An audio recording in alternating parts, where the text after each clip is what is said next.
That language isn't for people like you, the billionaire mocked. But the humble cleaner surprised him. The boardroom on the 25th floor overlooked all of Manhattan, a panorama of steel and glass that told stories of power and capital. For Elena Reyes, however, that window was just another pane of glass to clean. At 58, thin and her dark skin marked by decades of hard work, she had learned the art of being invisible. Her eyes, once sharp and curious, now remained lowered as her hands worked tirelessly with the cleaning rag, leaving the mahogany table gleaming. The clock read 7:15 a.m. Elena needed to finish before 8 o'clock, when the first executives would start drifting in. 3 years in this routine had established a precise rhythm. Waking up at 4:30, taking 2 packed subway trains, arriving at the Pinnacle Tower at 6 o'clock, and systematically cleaning each of the 5 boardrooms before corporate New York fully woke up. "Good morning, Ms. Reyes." The gentle voice made her turn around. Marcus Jenkins, the CEO's executive assistant, was one of the few who treated her like a person and not part of the decor. Black, 50 years old, always impeccable in his navy suits, Marcus carried a serene dignity that Elena admired. "Good morning, Mr. Jenkins. Just wrapping up here. No rush. The first meeting today isn't until 9:30. He hesitated. "Actually, maybe you should finish a little later. Mr. Thorne is on his way, and when he gets in this early..." He didn't need to elaborate. Harry Thorne III, 43, heir and CEO of the Thorne Group, was known for his unpredictable temperament. Brilliant in business, ruthless with subordinates. The kind of man who, as Elena's mother used to say, was born on third base and thought he hit a home run. "I understand. I'll move to room 3 then." Marcus smiled gratefully. In that brief look was a shared understanding, the silent solidarity of the unseen. Elena had barely reached the other room when the sound of raised voices filled the corridor. She instantly recognized Mr. Thorne's authoritative timbre. Instinctively, her shoulders hunched. She positioned herself in the furthest corner of the room, pretending to be absorbed in cleaning a bookshelf. "What do you mean he had an accident? Today? Right now?" The door swung open violently. Harrison Thorne entered like a hurricane, followed by 3 visibly tense assistants. Tall, with streaks of gray at his temples, he wore an Italian suit that probably cost more than Elena's annual salary. $300 million. He practically spat the words. $300 million on the line. "And you tell me we don't have a translator?" "Sir, Dr. Mathewson is currently en route to the hospital," explained one of the assistants, a young woman whose hands trembled slightly. "The collision was on the FDR drive. He's conscious. But I don't care if he's conscious or in a coma. I need a Mandarin translator in 40 minutes. The Chinese delegation is already on its way. Do you have any idea what this partnership means to us? Zhang is bringing the entire Shenzhen Global Tech delegation." Elena froze. Mandarin. The word awakened something inside her, like an echo of a distant life. Her fingers stopped moving the cloth over the shelf. "We've tried every translation agency," Marcus intervened. "At this hour, with this deadline, it's practically impossible." "Impossible?" Thorne cut him off. "That word doesn't exist in my vocabulary, Jenkins. Find a solution now, or..." "I..." The voice came out before Elena could contain it, almost a whisper. A little voice inside screamed at her to shut up, to remain invisible. But something stronger propelled her. "I speak fluent Mandarin," she said, turning around. "I can help." The silence that settled in the room was so thick that Elena could hear her own heart beating. 5 pairs of eyes fixed on her as if they had suddenly discovered that one of the pieces of furniture could talk. Harrison Thorne examined her from head to toe. His gaze swept over the worn gray uniform with the cleaning company logo, the scuffed shoes, the rough hands holding the cleaning rag. An incredulous smirk began to form on his face. Then came the laughter, loud, cruel, echoing off the glass walls. A laugh that said more about him than any words could express. "You," he managed to say between fits of laughter. "You speak Mandarin?"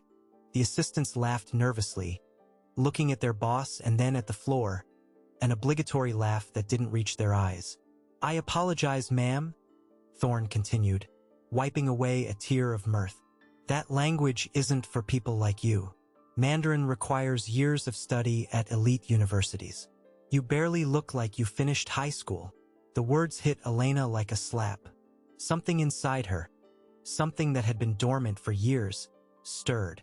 It wasn't anger. She no longer had the energy for anger. It was dignity, a quiet dignity that refused to be completely buried, even after years of humiliation. Elena carefully placed the cleaning rag on the table. She straightened her shoulders, and then, with a clear voice and perfect intonation, she spoke in Mandarin. "Yo yan bu sur tai san, yo yan bu shur tai shan." She quoted an ancient proverb, "You have eyes, but fail to recognize Mount Tai," an expression describing someone incapable of recognizing a person of great ability or virtue. The two young Chinese men present in the room, whom Elena hadn't even noticed until then, widened their eyes in shock. They were aides who had arrived early to prepare the room. Incredible pronunciation. One of them murmured in English. Thorne rolled his eyes, impatient with what he considered a ridiculous stunt. Great trick, learning one phrase in Mandarin to impress. "But you'll have to excuse me, we're dealing with serious matters here." Marcus Jenkins, however, had watched the reaction of the Chinese assistants. He quickly approached Thorne. "Sir, the Chinese representatives seem impressed with her Mandarin." "What? Mr. Zhang just messaged," interrupted one of the assistants, checking her phone with wide eyes. "They are 20 minutes from the office, and he reiterated they will not proceed with the meeting without a reliable translator. They said it was a condition established from the start." "Ask them." Thorne pointed to the Chinese assistants, suddenly tense. Did this woman actually speak correct Mandarin? The older of the two, a man around 30, nodded positively. "Not just correct, sir." She quoted a classic proverb with impeccable pronunciation. "It's surprising." Harrison Thorne looked at Elena as if seeing her for the first time. There was no more disdain, just cold, desperate calculation. $300 million at stake, and his only hope was a cleaner. "How?" he began, but didn't complete the question. "I was a university professor of Oriental languages," Elena answered simply. "I hold a PhD from Columbia, with part of my research conducted at Peking University. I speak Mandarin, Cantonese, Japanese, Korean, and Vietnamese." "Is that true?" Thorne asked Marcus, as if Elena weren't present. "I don't know, sir. Ms. Reyes works for the outsourced cleaning company. We don't have access to her full history." Thorne checked his gold watch. 19 minutes. A $300 million negotiation. A cleaner who claimed to speak Mandarin. "You will translate," he finally said, not as a request, but as an order. "But not like that. Not dressed like that." He snapped his fingers at one of the assistants. "Take her to the storage closet. Find something presentable. And fast. We have 17 minutes. "It's not necessary," Elena replied, with a dignity that surprised everyone, including herself. "I can translate exactly as I am, unless you believe my appearance affects my linguistic ability." Thorne narrowed his eyes. He was not used to being challenged, especially by someone he considered so far beneath him. "You won't be visible," he decided after a moment. "You'll stay behind the partition, translating through an earpiece. I will repeat your words." Elena nodded. "As you prefer." While the assistants rushed to prepare the room, set up the sound equipment, and reorganize the logistics, Elena remained motionless, like an island of calm amidst the chaos. Marcus approached her discreetly. "Are you all right, Ms. Reyes? Do you want coffee, water?" "I'm fine, thank you." "You don't have to do this if you don't want to." Elena smiled slightly. "I know, but I want to." What Marcus couldn't understand, what no one there could comprehend, was what it meant to her to be about to use again the knowledge that had been the center of her life. 20 years earlier, the name Dr. Elena Reyes appeared in international publications. Her translations of classic Chinese texts were standard references, until everything fell apart. It wasn't a single event, but a sequence of them. the progressive alcoholism of Paul, her husband, a history professor who gradually sank into gambling debts, the loss of their home, the cancer that quickly consumed him, leaving her with nothing, not even the solace of a proper farewell. Elena had given up not just her career, but herself. As she waited, she ran her fingers through the graying hair pulled back in a simple bun, trying to tidy it up. For a moment, she saw her reflection in the window glass, a woman who looked much older than her 58 years, tired eyes, a back slightly curved by the weight not just of the buckets she carried daily, but of abandoned dreams. "They're arriving," someone announced. Elena was positioned behind a partition where she could hear perfectly but would remain out of the visitor's sight.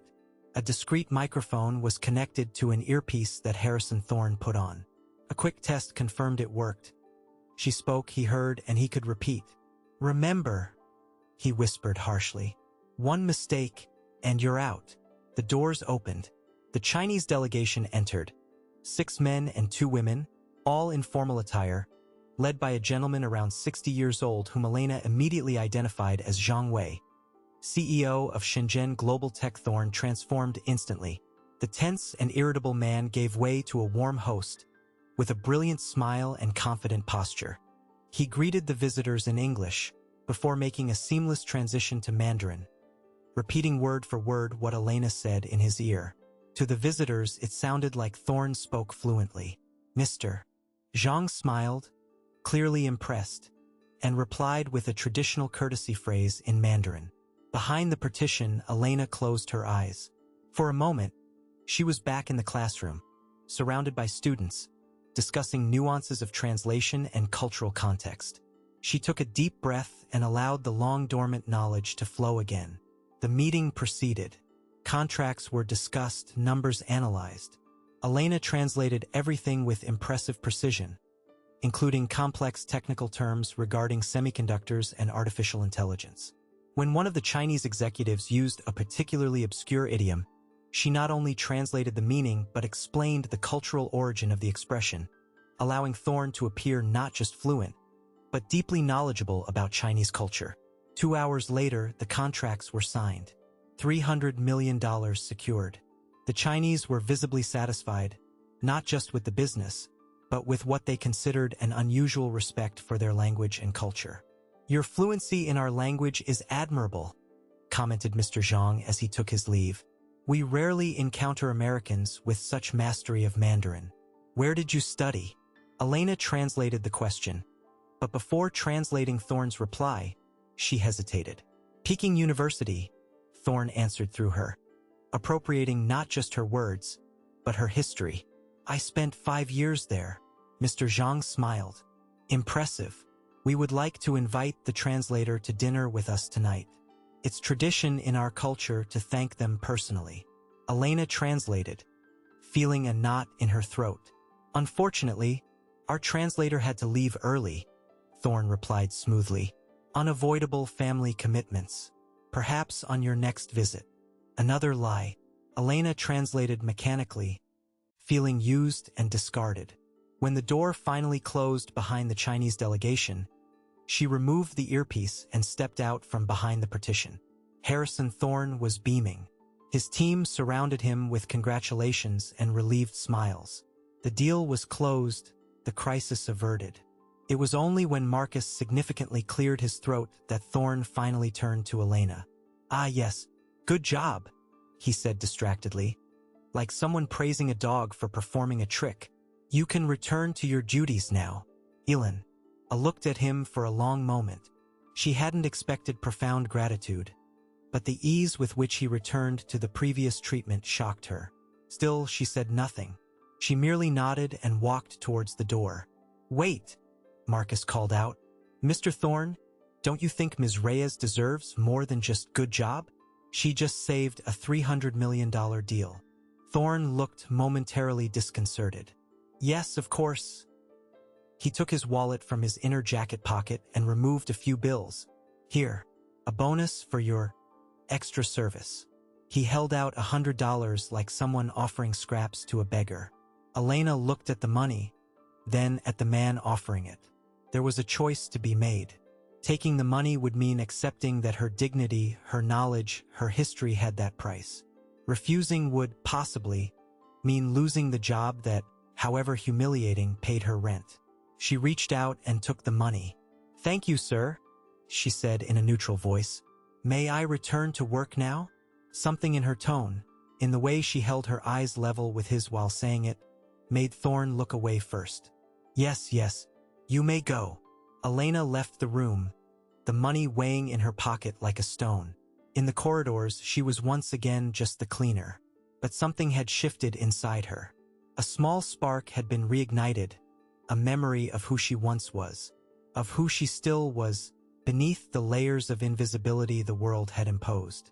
As she prepared her cleaning cart to resume her duties, Elena noticed her fingers trembling slightly, not from humiliation, but from an emotion she hadn't felt in a long time: purpose.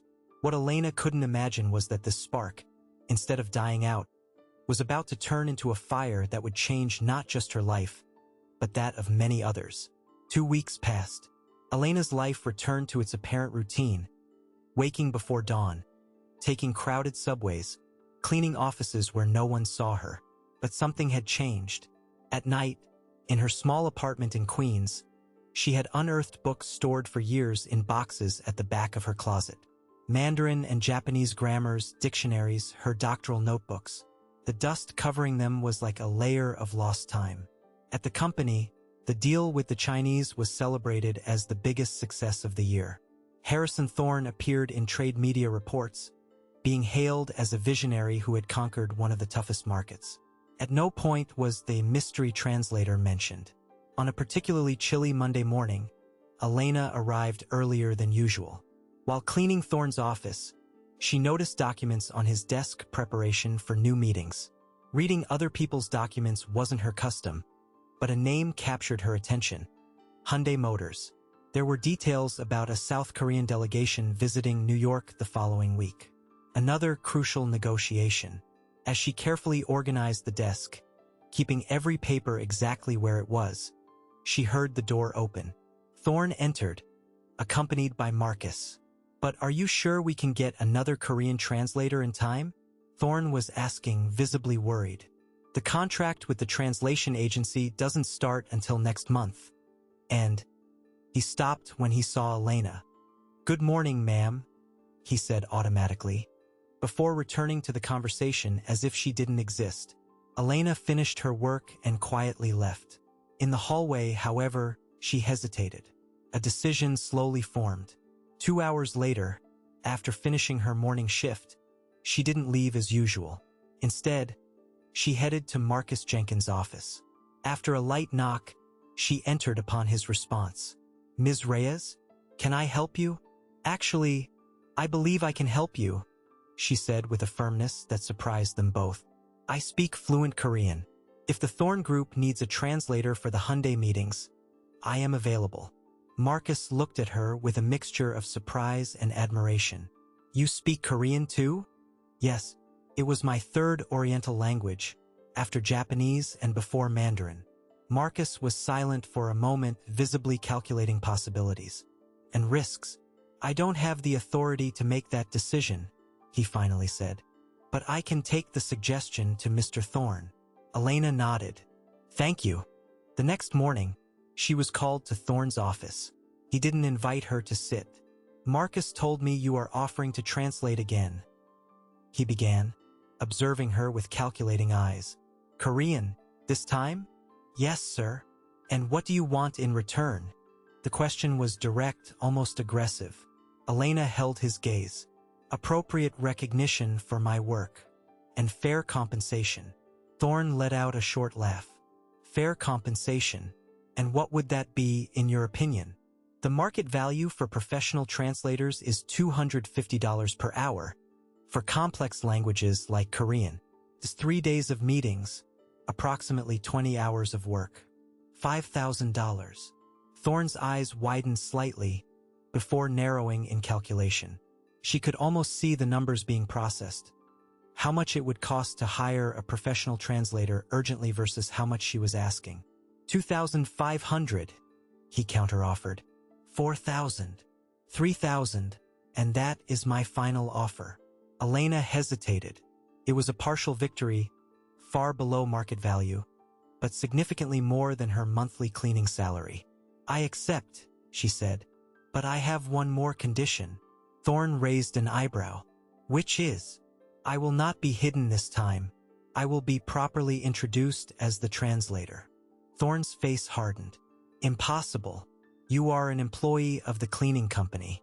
How would I explain your sudden transformation into a professional translator? The truth, Elena replied simply, that I have the necessary qualifications. And reveal to our clients that we are using the cleaning lady as a translator? That would destroy our credibility. Elena felt the weight of those words. Cleaning lady, as if it were a condition intrinsic to her being, not just a job she performed. I understand, she said calmly.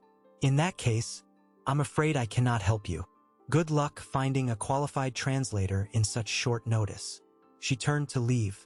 Wait, Thorne called out, irritated but calculating. I have a solution. You will not act like a cleaner during these meetings. You will wear appropriate clothes, which we will provide. You will be introduced as an extern, a language consultant. The question is, can you look and act like a professional of that caliber? The veiled insult in the question made Elena feel a pang of anger. She took a deep breath before responding. Mr. Thorne, for 20 years I was a university professor. I lectured on 3 continents. I had articles published in international academic journals. I believe I can look professional. Something in her tone, a precise mix of dignity and subtle irony, left Thorne momentarily speechless. $3,000, he finally said, and you will be introduced as an external consultant. But you will need to sign a non-disclosure agreement. I accept.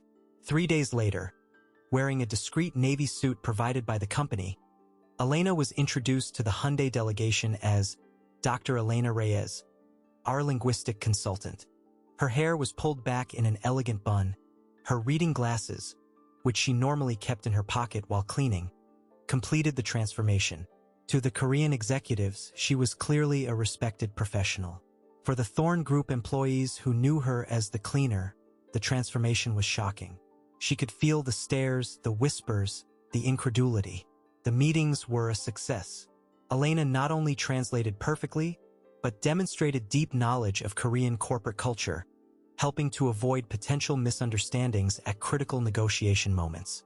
Her translation of the automotive technical terms so impressed the Hyundai vice president that he asked where she had learned such specific vocabulary. When I worked on translating Kia Motors technical manuals in 2003, she replied through Thorne, who repeated her words while pretending to understand Korean. The vice president was visibly impressed. Those manuals were extremely complex. My compliments. After 3 intense days, the contract was signed. Thorne was exultant. However, when everyone left the room and only he, Marcus, and Elena remained, Thorne's behavior changed drastically. Good work, he said curtly. Marcus will arrange your payment tomorrow. And now, if you'll excuse me, I have a video conference in 10 minutes. Elena remained impassive as Thorne left, but Marcus looked embarrassed. I'm sorry about that, Dr. Reyes. Don't worry, she replied, beginning to gather her notes. And you can just call me Elena. Tomorrow I'll go back to being just Ms. Reyes the cleaner. That's not right, Marcus murmured, more to himself than to her. A lot of things aren't right, Mr. Jenkins, but we move on. The next morning, Elena received an envelope with $3,000 in cash. No receipt, no formal recognition. She stored the money carefully. It was more than she earned in 2 months as a cleaner. The weeks that followed brought what Elena began to recognize as a pattern. The Thorne Group had discovered a gold mine, an elite translator hidden in a cleaner whom they could pay a fraction of the market price.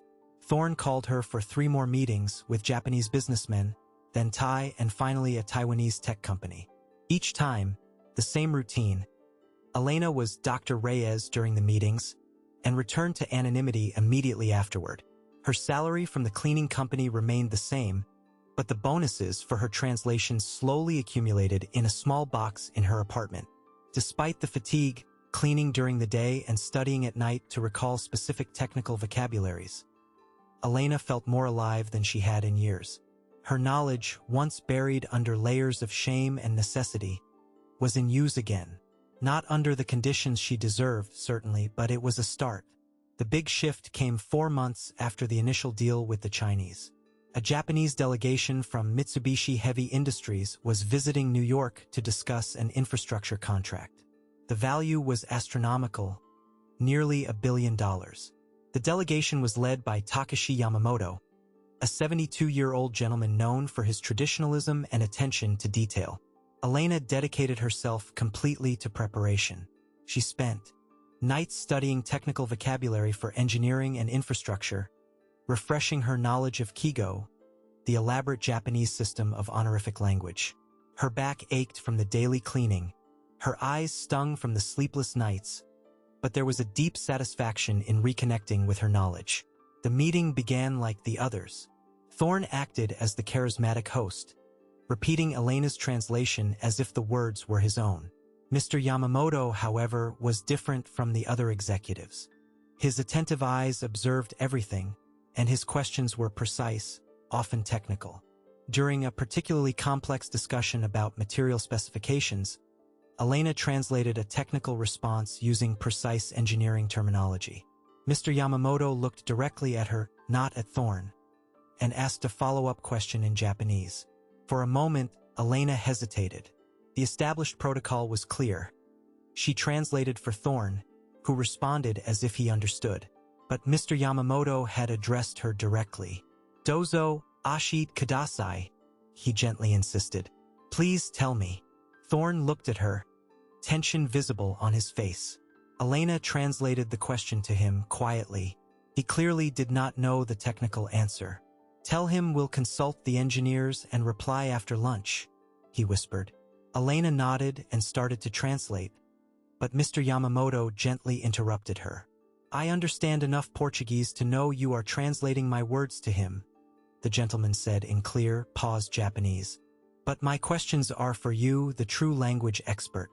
I am impressed by your fluency and technical knowledge. Where did you study Japanese?" The entire room fell silent.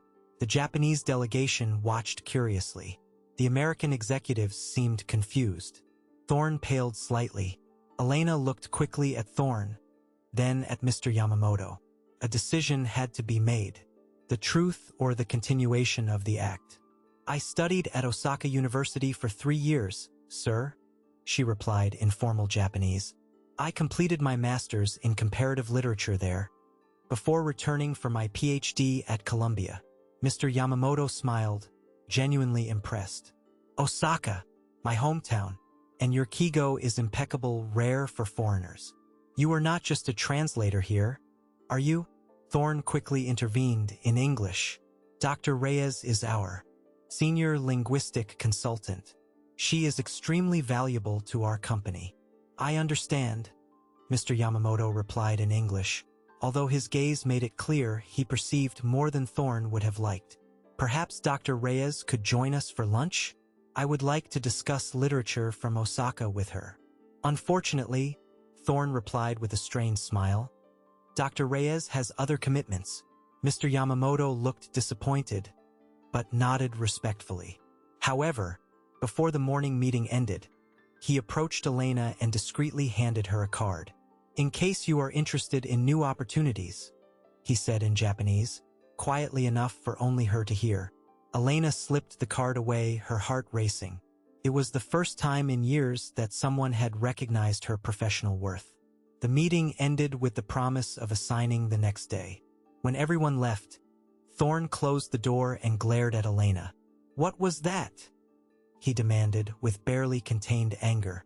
"He realized I was the translator, not you," she answered calmly. "There was no way to maintain the facade. You could have said you only assisted in the translation. That I speak Japanese too. He understands enough Portuguese to know you do not speak Japanese, sir." Thorne ran a hand through his hair, visibly disturbed. "This is a disaster. if he mentions it to the other international partners. Why would it be a disaster? Elena asked. Companies hire translators all the time. There is no shame in that. Thorne stared at her as if she were incapable of understanding something obvious. The shame, Elena, is that my partners will discover that our elite translator is a cleaner, she finished for him. And that would diminish your credibility, wouldn't it? His silence was answer enough. I understand your concern, she continued. Then perhaps it is time to formalize this situation. I can work officially as a translator for the Thorne Group, with a formal contract, market rate salary, benefits. Thorne let out a short, humorless laugh. Do you really think I'm going to formally hire someone with your history? What would the shareholders say? How would I explain your sudden ascent from cleaner to executive? I didn't suggest an executive position, just official translator. Impossible. Furthermore, you signed non-disclosure agreements. Everything that happens in these rooms is confidential. Something in the way he said that sounded like a veiled threat. Elena felt a chill. I understand. So we will continue as before. Yes, and I expect absolute discretion on your part. She nodded slightly. May I go now? I need to finish cleaning the third floor. The deliberate juxtaposition, the highly qualified translator who needed to return to her bucket and mop, made Thorne look away, momentarily uncomfortable. Yes, you may go. That night, alone in her small apartment, Elena examined Mr. Yamamoto's card, Director of International Operations for Mitsubishi Heavy Industries, a contact that, in her previous life, would have been valuable. Now, it represented something more, a possibility for change. She hesitated. There was something terrifying about the idea of taking this step. For 3 years, she had hidden in invisibility. It was a small existence, but safe in its predictability. Trying to change meant risking, and she had already lost so much. 2 weeks later, an unexpected revelation changed everything. While cleaning Thorne's office, Elena found a document partially visible under a folder. Normally, she respected the privacy of papers, but a name caught her attention. Mitsubishi, and right below it, her own name. She slid the document out to read better. It was a printed email from Thorne to the company's CFO. Confirmed with Yamamoto, exclusive contract for Silva's translation services for 18 months. Closed value at 12,500,000 yen, approximate 580,000. 580,000 US dollars. Will maintain current arrangement with her, 3 to 5K per specific job. Difference to be accounted for as external consulting via offshore vehicle. Details privately. Elena felt as if the floor had disappeared beneath her feet. Thorne had sold her translation services to Mitsubishi for $580,000, while planning to pay her less than 5% of that value. An elaborate scheme to exploit her knowledge while keeping her in the dark. She photographed the document with her cell phone, her hands trembling. She didn't know exactly what she would do with that information, but she needed evidence. 3 days later, Thorne called her to his office. His smile was uncharacteristically wide. I have good news, he announced as soon as she entered. Mitsubishi is extremely satisfied with your translations. So satisfied that they want your services for a series of meetings over the next year and a half. Elena kept her face neutral, waiting. I'm preparing a contract for you. $6,000 for each series of meetings. There will be approximately 15 series over the contract period. She did the math quickly. $90,000 over 18 months. Less than 16% of what Mitsubishi was paying. And, of course, you'll need to sign this exclusivity and non-disclosure agreement, he continued, sliding a document toward her. Basically, you agree not to offer translation services to any other company for the contract period. Standard procedure. Elena picked up the document and began to read. The text was filled with dense legal jargon, but some passages stood out with disturbing clarity. Agrees not to reveal her status as a translator to any employee of the cleaning company or to third parties. Shall not work directly or indirectly for any company in the sector for for a period of 5 years after the termination of this contract. Any violation will result in a compensatory fine of $150,000. It wasn't just an abusive contract. It was a legal trap designed to keep her permanently under control. "May I take this to review carefully?" she asked. "I prefer you sign now," Thorne replied, his smile slightly diminishing. "Mitsubishi needs confirmation today. I understand, but I need to read all the terms closely." Thorne sighed impatiently. "Look, Elena, I'll be direct. This is a unique opportunity. $90,000. RS is much more than you would normally earn. But I need your signature today." Something in his insistence confirmed her suspicions. The contract was a trap, designed to legitimize the exploitation while protecting Thorne. "I will need time to consider," she said, standing up. Thorne's demeanor changed completely. The smile vanished, replaced by a cold expression. "There is nothing to consider. Either you sign or what, Mr. Thorne? Or I guarantee you will never work, even as a cleaner, in New York again," he said, the words cutting like ice. "I have contacts, I have power. You are nobody." The harshness of that threat, the absolute arrogance, struck Elena like a physical blow. For a moment, she couldn't breathe. "Do you remember what you told me on the first day?" he continued, interpreting her silence as fear. "That language isn't for people like you. I was wrong. You have a useful talent. But never forget what your real place is."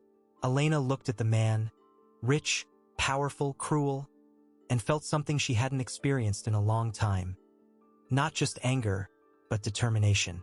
"I will take the contract to read," she said in a steady voice.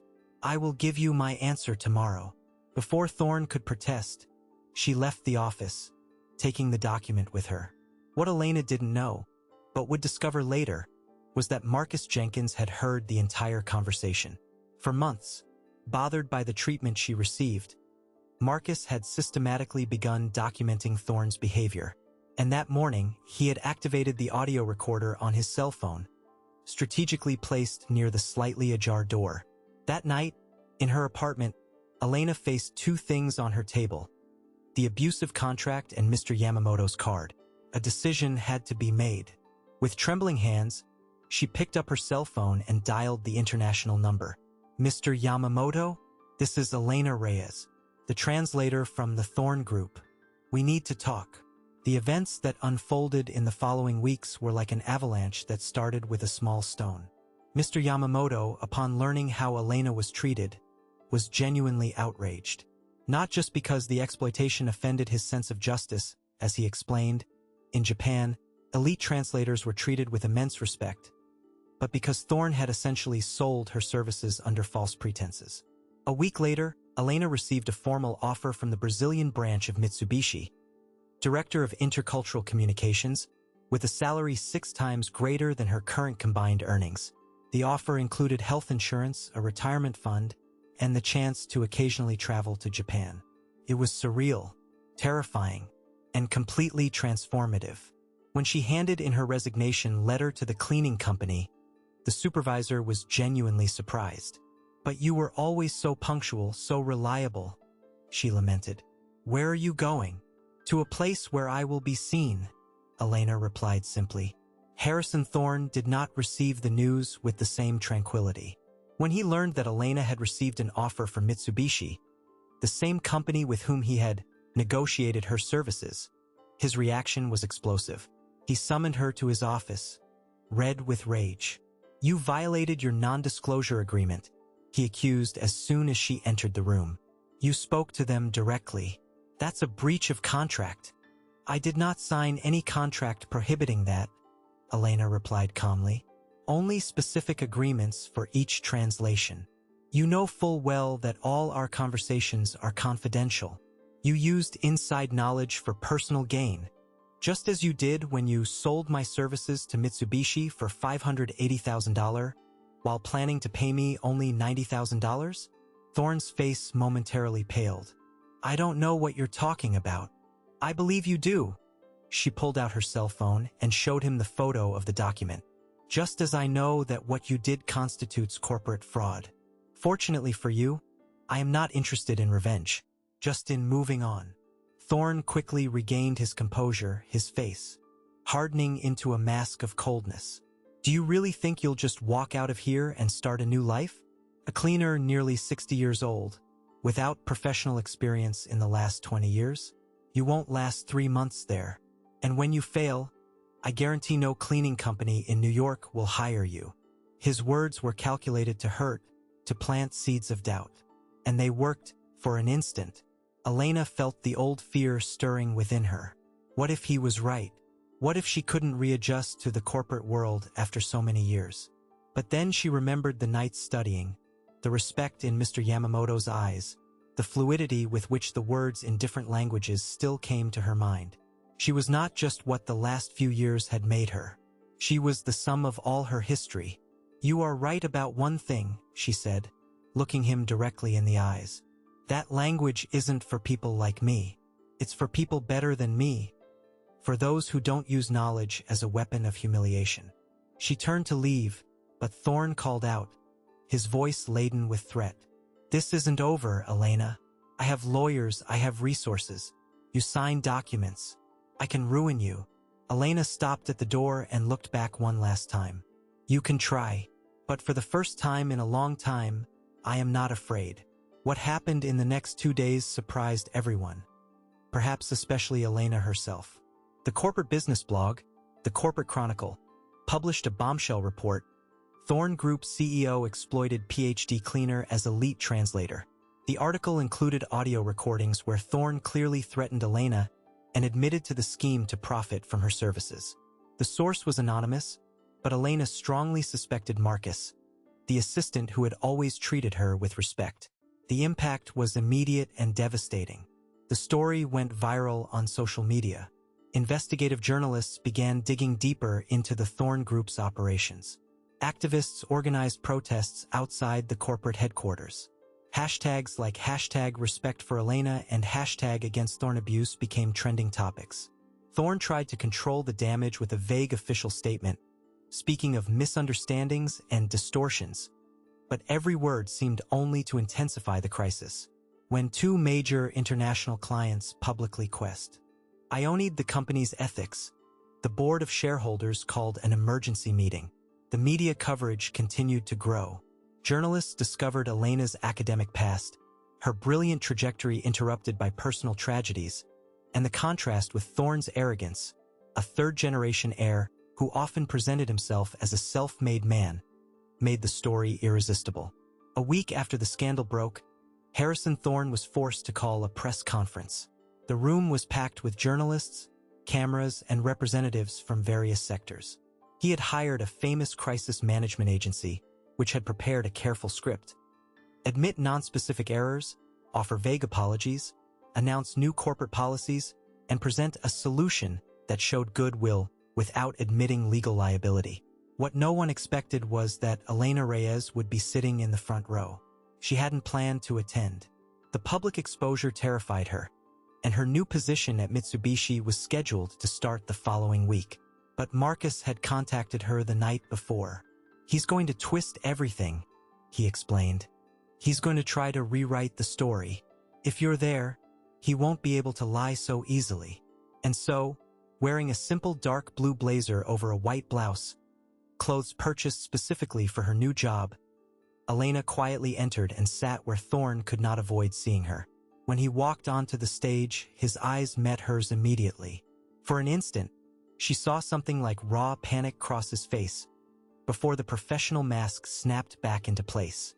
The press conference began with Thorne reading a prepared statement.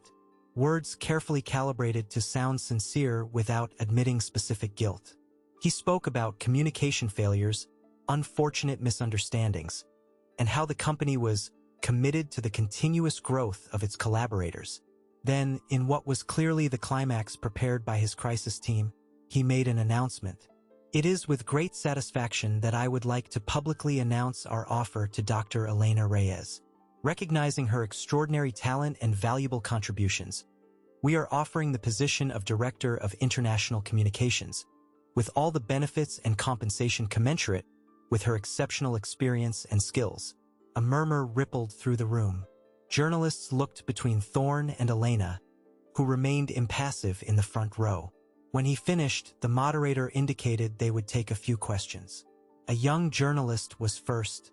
"Mr. Thorne, is this offer being made only now, after the scandal, or had it been communicated to Dr. Reyes previously?" "Well, we had been in discussions for some time," Thorne lied smoothly. "Unfortunately, due to some misunderstandings in internal communication, that is absolutely false." Elena's voice, firm and clear, silenced the room instantly. All heads turned in her direction. The moderator seemed momentarily unsure how to proceed, while Thorne visibly paled on stage. "Dr. Reyes is naturally emotional about everything that has transpired."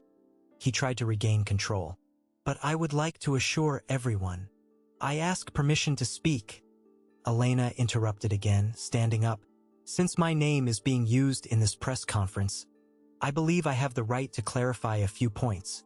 The journalists immediately agreed. Some were already extending microphones toward her. The moderator, realizing that denying her would be disastrous for the company's image, reluctantly nodded for her to approach the stage. Thorne looked like a man watching an accident in slow motion, unable to look away or stop what was about to happen. Elena walked onto the small stage. Her heart pounded so hard she feared everyone could hear it. For a moment, fear threatened to paralyze her. But then she remembered the humiliation, the exploitation, the threats, and more importantly, she remembered who she had been and who she could be again. "My name is Elena Reyes," she began, her voice initially hesitant but gaining firmness with every word. "Until last week, I was a cleaner for the Thorne Group. For 3 years, I cleaned boardrooms, restrooms, and corridors. I was treated as invisible, as often happens to people who do the essential work no one wants to see." The room was in absolute silence. "Before that, for 20 years, I was a university professor of Oriental languages. I hold a PhD, published articles internationally, and lectured on 3 continents. I speak 7 languages fluently." She paused. Some journalists typed frantically, others recorded every word. "Life doesn't always follow the path we plan. My husband became ill. We lost our home. When he passed away 8 years ago, I had already lost my connection to the academic world. I needed to survive, so I took the job I found. Cleaning." Thorne shifted uncomfortably in his chair but didn't dare interrupt. "For months ago, Mr. Thorne discovered, by chance, that I spoke Mandarin. He desperately needed a translator for a crucial meeting. When I offered to help, his response was," she looked directly at him, "that language isn't for people like you." A murmur rippled through the audience. "Even so, I ended up translating that meeting. And then others. Japanese, Korean, Taiwanese. Always hidden, always paid a fraction of the market value. Always threatened should I speak about it." She recounted, in detail, the scheme to sell her services to Mitsubishi for $580,000 while planning to pay her only $90,000. She reported the specific threats Thorne had made if she didn't sign the abusive contract. "I never received the offer he just mentioned. In fact, the last thing he told me was that he would ensure I never worked, even as a cleaner, in New York again if I didn't accept his conditions." Journalists exchanged shocked glances. Photographers captured every expression of Thorne, who seemed to physically shrink with each revelation. "I am not here for revenge," Elena continued, her voice softer now. "I am here for the truth, and for dignity, not just mine, but for all people who are treated as disposable, invisible, less worthy of respect because of the job they do or the clothes they wear." She looked at the entire room, her gaze sweeping every face. To every cleaner, security guard, receptionist, waiter, people whose dreams, talents, and stories remain hidden because the world chose not to look at them, I say, you are more than the work you do. And no one, absolutely no one, has the right to define your worth. Concluding, she looked directly at Thorne one last time. "By the way, Mr. Thorne, I appreciate your belated offer, but I must decline. On Monday, I start as Director of Intercultural Communications at Mitsubishi. But don't worry. Unlike you, I do not intend to prevent you from working in the future. The room exploded with questions. Flashes fired. Journalists stood up trying to get her attention. But Elena simply stepped off the stage, thanked them politely, and walked with dignity towards the exit.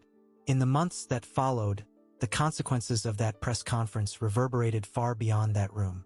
Elena's story, from the cleaning closet to the corner office, as one popular newspaper sensationalized it, became a powerful symbol, not just of the fight against discrimination, but of the inherent dignity of often invisible work and the importance of recognizing human worth beyond appearances. For Harrison Thorne, the impact was immediate and devastating. 2 major international contracts were canceled when Asian partners, concerned about ethical issues, backed out of negotiations. The Thorne family, original founders of the group, with Thorne's father and uncle still on the board, called an extraordinary meeting. In the end, Thorne was removed from the executive presidency, relegated to a merely symbolic position without decision-making power. For Elena, the transition was not easy. After years of invisibility, the sudden exposure and the responsibilities of an executive position were simultaneously liberating and terrifying. In the first few weeks, she fought against the syndrome of the imposter, against the fear that Thorne was right, that she wouldn't be able to readjust. But gradually, with the support of colleagues like Mr. Yamamoto, she not only adapted but flourished. Her unique experience, having occupied both the bottom and the top of the corporate pyramid, gave her a perspective few executives possessed. 3 months after taking the position, Elena proposed a pioneering initiative, the Invisible Talents Program. The idea was simple but revolutionary: identify unexplored skills and potential among employees in entry-level roles. Security guards, cleaners, receptionists, drivers. How many PhDs are driving our cars? How many engineers are serving our coffee? How many poets are cleaning our offices? She questioned in the presentation to the board. The program began modestly with voluntary interviews and skills assessments. It soon expanded, offering training, mentorship, and career transition opportunities. In the first year, 17 people were promoted or relocated to positions that utilized their true talents. Among them, 3 Black women who, like Elena, had been rendered invisible for years. One of them, Maria Concepcion, 47, had worked as a cafeteria attendant for 8 years while hiding her exceptional talent with numbers. The program discovered she had studied accounting before dropping out due to financial need. After 6 months of company-sponsored refresher courses, Maria was transferred to the finance department. Dr. Reyes taught me that it's never too late to start over, Maria declared at a celebration event for the program's first anniversary. That our value doesn't decrease because someone fails to see it. The program received national attention, and soon other companies began implementing similar initiatives. Journalists sought out Elena for interviews, universities invited her to lecture. For someone who had become accustomed to invisibility, the exposure was challenging, but she accepted it as part of her new mission. On a Friday afternoon, a year after the life-changing press conference, Elena found herself in traffic on the Upper East Side. Stopping at a traffic light, she looked up at the Pinnacle Tower, where she had worked as a cleaner for 3 years. For a moment, she vividly recalled the feel of the cleaning rag in her hands, the weight of the bucket, the glances that passed over her as if she were part of the furniture. She remembered the first time she spoke Mandarin to Harrison Thorne. The expression of shock mingled with contempt. She didn't feel anger. What surprised her was realizing she also didn't feel gratitude. She didn't need to thank Thorne for inadvertently freeing her. Her transformation hadn't been his doing, but her own, of the woman who refused to remain buried under layers of invisibility. The light turned green and Elena drove on. On the passenger seat rested a folder with the expansion plan for the Invisible Talents program to other Mitsubishi branches around the world. When young professionals sought her advice, Elena always said the same phrase: "You are never who they say you are. You are who you refuse to stop being." Words she had learned the hard way, but which now were the beacon guiding not only her life but that of many others who, thanks to her, were beginning to refuse the invisibility imposed by others' gaze. And you? How many times have you felt invisible, underestimated, put in a box that doesn't represent who you truly are. Elena's story is not just an inspirational narrative, it is a call for us to recognize value in ourselves and in others, regardless of appearances or functions. If this story touched your heart, don't keep this message just for yourself. Share it with that friend who is going through a difficult time, with that family member who has lost confidence in their talents. Subscribe to our channel for more stories of overcoming adversity and transformation that will inspire your daily life. Leave the word dignity in the comments if you also believe that all work deserves respect and that our value goes far beyond what others can see. Activate the bell to be notified when we publish new stories of extraordinary people who, like Elena, turned adversity into opportunity. This is an inspirational work of fiction. Any resemblance to real people or situations is purely coincidental. Our goal is only to inspire and motivate through narratives of overcoming.